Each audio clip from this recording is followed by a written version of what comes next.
Good morning everyone. आज मुंबई में हमारा सेकेंड डे है। दीदी सुबह सुबह आ गई मेरे रूम में मुझे उठाने के लिए। उसके बाद मैं जल्दी जल्दी फ्रेश होके चली गई लॉक लगा के ब्रेकफास्ट करने के लिए बाहर गई, क्योंकि होटल का खाना ना बहुत लेट आ रहा था। तो हमने सोचा चलो हम बाहर से खाते, इसलिए मैं चली गई दूसरे रूम में जहाँ पर थे मेरे सारे फ्रेंड्स लोग। उनको मैंने पता नहीं क्यों गुस्सा करी थी। सुबह सुबह मेरा रिएक्शन देखो, मुझे भी नहीं पता मैं गुस्सा क्यों कर रही थी। फिर इन सभी को लेके मैं बाहर निकल चुकी थी गाइस।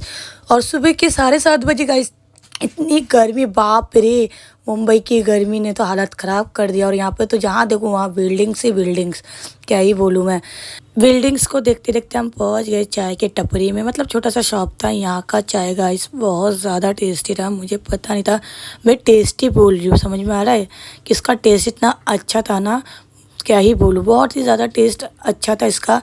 और गाइस इस चाय का कलर ना पूरा येलो कलर का था। ऐसा लग रहा था कि इसमें ना हल्दी डाल के रखा है, बट ना बहुत ज़्यादा टेस्टी था, मैं बता नहीं सकती। फिर चाय वाय पी के हम पहुंच गए अपने रूम के अंदर गाइस, क्योंकि हमें ना नहा धो के रेडी होना था। और मैं जला रही थी रूम का लाइट।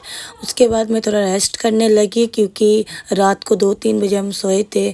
सुबह 7 बजे उठ गए थे, 7:30 बजे। फिर भाभी आई थी मेरे रूम पे, नेहा लोग आए थे, हम लोगों ने बात किया। फिर मैं नहा धो के रेडी हो गई थी गाइस 11-12 बजे समथिंग, क्योंकि गाइस हमें जाना था प्रियंका दी से मिलने के लिए। क्योंकि हम लोग रुके थे दूसरे होटल में और दी रुकी थी अपने घर, जो कि DN नगर अपना बाज़ार में है। हम सब वेट कर रहे थे अपने वैन का गाइस। और आज का लुक आपको कैसे लग रहा है कमेंट में ज़रूर बताना। ये ड्रेस मैंने स्पेशली मुंबई जाने के लिए बनवाया था। और हाँ गाइस, काफ़ी लोगों ने मुझे कॉल करके स्पेशली एंड इंस्टा पे DM किया कि जो मैंने शादी पार्टी में जो मैंने ड्रेसअप पहना कहाँ से लिया। गाइस मैं सबके सब ड्रेस में बनवाती हूँ, क्योंकि मैं बहुत पतली हूँ और मेरी फिटिंग के कपड़े मुझे मिलते ही नहीं हैं।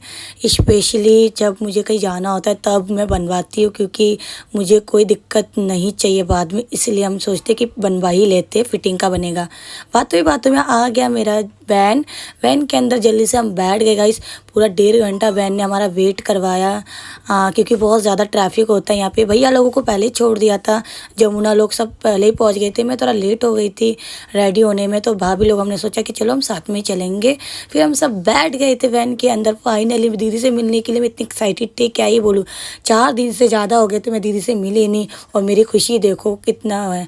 और गाइस अब ट्रैफिक आप खुद ही देखो, इतना ट्रैफिक को कंप्लीट करके फिर फाइनली पहुंच गए हम लोग दी के घर पर गाइस। और दीदी भी रहती इस बिल्डिंग के अंदर। फिर फाइनली हम सीढ़ी चढ़ के चले गए, क्योंकि फर्स्ट फ्लोर पे दीदी का रूम था।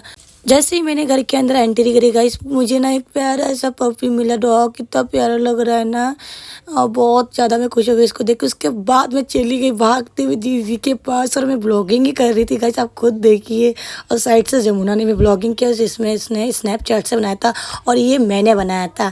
आके ही मैं ना फ़ोन मैंने सब कुछ गिरा दिया। सबसे पहले मैंने दीदी को हग किया और बहुत सारा किसी किया। सब लोगों का रिएक्शन देखो गाइस, मैं आके कैसे पागल जैसे करने लगी। दीदी बहुत ज़्यादा खुश हो गई। और देखो फाइनली दीदी की हो गई शादी। नेहा बोल रही है हमें बिलीव नहीं हो रहा कि दीदी की शादी हो गई, बट सब लोग कह रहे नहीं अब बिलीव करना पड़ेगा।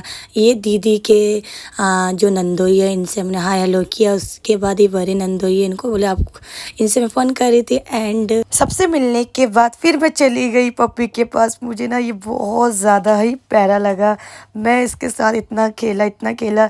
दीदी मुझे कहने लगी तुम मेरे से मिलने आई है डॉग से, क्योंकि आई एम डॉग लवर और मुझे बहुत ज़्यादा पसंद है। मेरे घर पे भी एक पांडा है और मैं उसको बहुत मिस कर रही थी गाइस। मैं डॉग के साथ इतना बिजी हो गई थी कि मैं भूल गई थी कि दीदी ने मेरे लिए मिठाई वगैरह सब रखा था। मतलब हम लोग आए थे सबके लिए रखा था। फिर मैं गई जाके थोड़ा सा मिठाई खाया था। दीदी लोग चिप्स वगैरह खा रहे थे, क्योंकि गर्मी में चिप्स वगैरह देख के मुझे तो बहुत चक्कर आ रहे थे, क्या ही बोलूँ। और उसके बाद गाइस मैं यहाँ से निकल चुकी थी और आके मैंने अपने पांडा को वीडियो कॉल किया। देखो पांडा कैसे देख रही मेरी तरफ। मैं जब भी किसी डॉग को देखती हूँ ना, मुझे पांडा की बहुत याद आती है। तो मैंने नीतू को तुरंत कॉल किया, फिर मैंने पांडा से बात किया। फिर फाइनली हम पहुँच गए अपने रूम में। और मेरी हालत देखो गाइस, बाप रे, हाय गर्मी। फिर हमारे यहाँ पे आ गया था लंच गाइस शाम को 4 बजे। दोपहर नहीं बोल सकती, शाम ही बोलूँगी मैं। आया था चिकन एंड रोटी और चावल आया था, और पापड़ भी आए थे। इतना लेट यहाँ का सर्विस है ना, क्या ही बोलूँ गाइस। जल्दी जल्दी हमने खाना फिनिश किया। और गाइस आगे के ब्लॉग में हम आपको दिखाते हैं कि दीदी भूत क्यों बन रही थी। और किस लिए भूत हमने इसको बनाया। मैं और रिया इतना हंस रहे थे ना इसके ऊपर, आप इसका रिएक्शन खुद देखो। और आज मैं पहनने वाली रिसेप्शन में ये वाला ड्रेस, आई नो आप लोगों ने पहले ही मेरी स्टोरी में देख लिया, बट मैं ब्लॉग में भी आपको बताऊंगी। और देखिए मेरी दीदी फाइनली भूत बन गई। चलो